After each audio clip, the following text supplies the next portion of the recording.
Do you think if he had played, if Samandre, for instance, didn't keep his word and he had played in another position, how would that have shaped things? Because you say they was saying for him to play DN because he does have Because he that had the size body, size. that So size like for that. not now, and that was my whole thing. Like I knew growing, like once he get to high school and let's predict college, like he's not gonna play DN. You know what I'm saying? Like I'm 5'10" at best. He ain't gonna get too much taller than me. Like he's Mm-hmm. not gonna be a DN moving forward. So I always had a long term goal for him, a long term plan. Because once he came to me and told me he wanted to play football, I used to always ask him, like, on the way to practice, on the way from practice, I'm like, yo, you want to be good and have fun, or you want to be great? Because if you want to be good and just have fun, like that take a lot of pressure off me. You know what I'm saying? Because as a daddy, now I can just pull up, drop you off. I don't care what's going on. My child out there, he having fun, he running around, cool. But if you want to be great, now I got to be hard on you, and I got to demand some things from the coaches because I know where I'm trying to get you Get to you to get go. to him, yeah. So like I said, no offense to none of them. It was just my plan didn't align with theirs. My plan for him, you know what I'm saying, didn't align with what they had going on at the time. Mm-hmm. But so yeah, I ask him all the time, you want to be good or you want to be great? And he would always say, Daddy, I want to be great. I'm like, well, like I got to be hard on you. You know what I'm saying? You might catch an interception, and I'm gonna tell you, yeah, but you took a false step. You know what I'm saying? Like, so it might have been a few times he was like, man, like, am I doing anything right or whatever? So at sometimes you got to back up and give them the good, like, yo, like you're doing amazing, but remember, we chasing something. So I can't be the one like everybody else telling you how good you. Oh, you fine, so I trade you this, you that. Nah, like I gotta point out your flaws that way you can correct them. Mm-hmm. And not that you're gonna be perfect, none of us are, but the more I point it out, the more you can correct here on this journey, the better off you'll be later on. But you see that with a lot of great players and a lot of great teams and interviews. After they might have won a championship or did something great, Mm-hmm. they still say, "Man, we did good, but we still made a lot of mistakes. We left a lot of Mm-hmm. stuff out there that we could have did better. So we got to go look at film and get better." So it's good that he got somebody in his corner that not just always saying, "Yeah, yeah, yeah, boy, da da da." Mm-hmm. You keep them grounded. You know what I'm saying? So that's very, very important that you do that. So For that's sure. big ups to that. So now we leave Miramar where we at after the No, PPO so situation. after the PPO, we leave Miramar, This is still Optimus. Optimus. Okay. So then we have a COVID year because after Miramar, they lost to Del Rey in the playoffs. You let Ladarion cut back on you. You know that was him playing for Atlantic last night, right? Yeah. You can't beat him. Bro, what? So we uh we go to we go. It's so they lose in the playoffs. The quarterback leaves. Uh, somebody else leaving. So I'm like, yo, like, what you want to do? But at this time, uh, the last couple games of the season, that's when Angel came. So when Angel got the job, something happened with Dre, whatever. He left the team, miscommunication, whatever. So The coach, you mean? yeah. Okay. So then we had this other coach come in, Angel. So Angel was like, yo, Trey was wearing number 5 at the time. Angel called me up. Angel said, yo, tell 5 get ready because I'm gonna run him till his tongue hanging out. Because like I said, not that we didn't have other great players, because we did. Like our team was really good. A lot of good kids. A lot of them are still good right now. But I just always felt like when it comes to like size, strength, speed, like Trey was always every team he's been on, been one of the top athletes. Mm-hmm. So my thing is like, not that I really care about offense like that, because again, I always envisioned the defensive side just because I knew you didn't have to depend on anybody to make a play. Like you go out there at corner, even if the D line not doing what they doing, you can still cover your man, like do your job to the best of your ability and Yeah. still be okay. But offense, receiver, you need the line to block, you need the quarterback to make the read and make the throw. It just you need the OC to call the pass play. It just take a lot. You know what I'm saying? The coverage. So so Angel comes. And Angel like starts feeding him, started doing direct snaps, throwing the ball. He put him on kick return. Matter of fact, the first week he got there, um, that Friday, he was like, Trey, go, because Trey, they used to have Trey like one of the up men on the kick return, like blocking. Mm-hmm. But again, that's another thing I told him, like, yo, he can return kicks. You know what I'm saying? So Angel like, yo, Trey, go back. So he did that practice that Friday. That Saturday they kicked it to him. He took it back to a touchdown. Okay. So, it's just little things like that. But again, so when I start to see Angel feeding him the ball like that, it like took his confidence through the roof.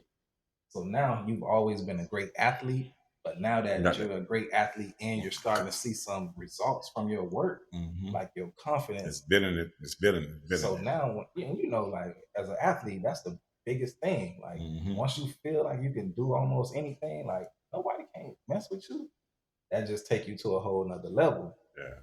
So at that time, like I'm like, yo, he need a bigger challenge after this. Especially like I said, like so we thought Angel was gonna have the team coming back, but we would have stayed.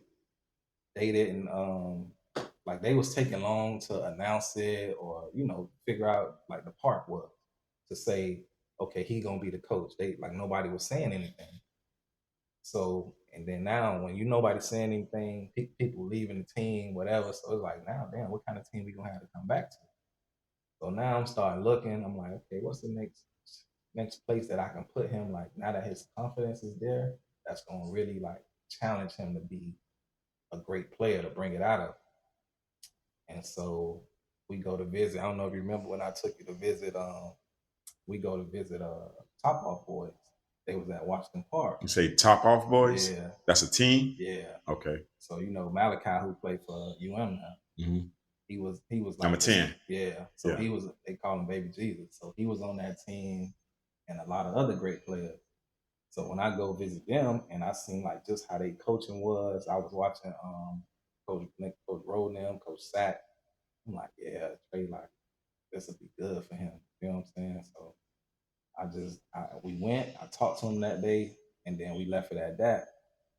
Then when 7-on-7 came around, that's when like I finally brought him back out there to be, because they do go ahead and practice and do everything with him. So yeah, I don't know if we want to go somewhere else with that or nah. I was just trying to see like because we was at Memoir PPO, and I was just trying to continue to see where his journey at, and I guess that's the next place he played ball at, or the case may be. And this is still before high school. It's all before high school. Okay. So you want to talk about the 7-on-7 with Top Off? Yeah, you can talk about it. Okay. So went out there, I already knew a couple of them because I had like one of my close homeboys played for them, so I already knew a couple of them. One of my homeboys named Sean, he played O-line, so I already knew a couple of them. So I come out there, we practicing, but what I did like was the coaching, because like before that, I ain't. You said what you did or didn't? What I did like. Oh, what you did like? Okay. Like the coaching, because like before, I see like the coaches used to like they ain't really get on me like that. When I was like 10U, 9U, all that, they ain't really get on me like that. Cause I used to mess up, but like they didn't tell me what I used to mess up on, or they wasn't like critiquing specific things that I did, like how my dad does, cause like he's focused on me every play. But the coaches at Top Off, they got all the kids to focus on, but they still critique you and tell you what you did wrong in this play. Even if you catch a pick, they'll tell you, oh, you probably caught a pick, but you was in the wrong zone. You should have been in the flats. You went in deep thirds. You should have been in the flat. Like they tell you stuff like that. So, but another thing was when I got there, like them kids, like they was good athletes too. So now it's not like you just stand out. Yeah, it's not like that. So it's like, okay, both of the receivers, like they both live. So it's not like I'm just strapping them, like they catching balls on me. I'm like, whoa, I ain't used to this, Cause like I ain't used to nobody. That's really what you needed. Yeah, that's what I needed. I ain't really used to nobody doing nothing on me. So catch a bomb on me, I'm like, dang. Like I went crying and that, but I'm like, it was more like motivation. Like, okay, I gotta step it up. Yeah. It's new. I'm new to that. So then we go to the 7-on-7 tournaments. I think I want to say first 7-on-7 tournament. I was at corner. So, because I'm used to playing with, Smaller. a younger age group. So the quarterbacks, they ain't that smart. And like the route concepts ain't that developed. Like, so I'm at corner. I think they ran like a slant post wheel. Mm-hmm. And I had my eyes in the backfield. They ran a wheel. I'm like, yo. But then That was your first like big blur right there. Yeah, in the 7-on-7 tournament. And that's when 7-on-7 like started to really like taking off. Yeah. Mm-hmm. So I'm like, I got bombed. Damn. Against Dream Killers. Yeah. That was that plantation team. They was pretty stacked. They had won the Super Bowl that year, I believe. Yeah. So after that, I think we played them in the playoffs. But this after the coach that talked to me. So we played them in the playoffs. They had this big receiver. He a 4-star now, I think. Mm-hmm. His name Jabari Brady. Mm-hmm. So he like one of the top receivers now still, but he was a top receiver back then. And he was bigger than everybody. So like everybody was about he grew about 2 inches. Everybody about like 5'4", 5'5". He about 6 foot, 6'1". I'm talking about that boy big, like he's a tall, slender man. Like that boy big. So I'm guarding him. And then like I'm holding my own. Like I get a PBU on him. I got the whole team turn everybody in his face talking crazy. I'm like, okay, so now like I know I could play with them. Like I'm really getting it. So then, I just stayed with them throughout the 7-on-7 season. The coaches was coaching me, to get me better, teaching me things I didn't know. Cause like, that was probably the most sharpest like coaching group I've been with since I was in Little League. Mm-hmm. One last thing before you continue that same tournament, I think what really like turned you up was when they put you on offense and you ran that deep post for the touchdown at the end of it. I did, yeah. Mally went to quarterback. We was playing the same team, the Dream Killers team, the plantation team. So I went at receiver. He sent me on a post. I'm talking about Mally got it. Slung it. I'm running. I see Jabari at safety. I kept running. I dove. Everybody rushed to me. They ran to me. They jumping up with me. They were like, welcome to Top Off. Are you officially a Top Off boy? Mm-hmm. Yeah. So but it wasn't no doubt in your mind that you still was cornerback material, though. It wasn't going receiver. You just like, oh no. Well, no. You wanted to be a receiver. Back then, in Little League, I always wanted to be a receiver. Mm-hmm. Like I'm more so an offensive guy. I don't know. I like be a receiver. Yeah, I like offense. Like I play corner now, but like if I go to receiver right now and line up at receiver, I go play receiver. Okay. So you can play it though. Most run routes good. Most definitely. Okay, because I think that plays a part in being a DB, understanding routes. Because sometimes you can be talented, but if you got a great route runner, you ain't gonna be able to do nothing with that. You know what I'm saying? If you don't understand routes or know how to run routes yourself, so I think that plays a big part in it as well. You can go ahead and finish the 7-on-7 story. How y'all ended up that season? We won like a whole bunch of tournaments. We won Battle Nationals in New Orleans. Won a couple local tournaments. We went out of town a couple other places. But it was COVID, so like it was like a long break in between. And then I think you got fat. Yeah, I got fat.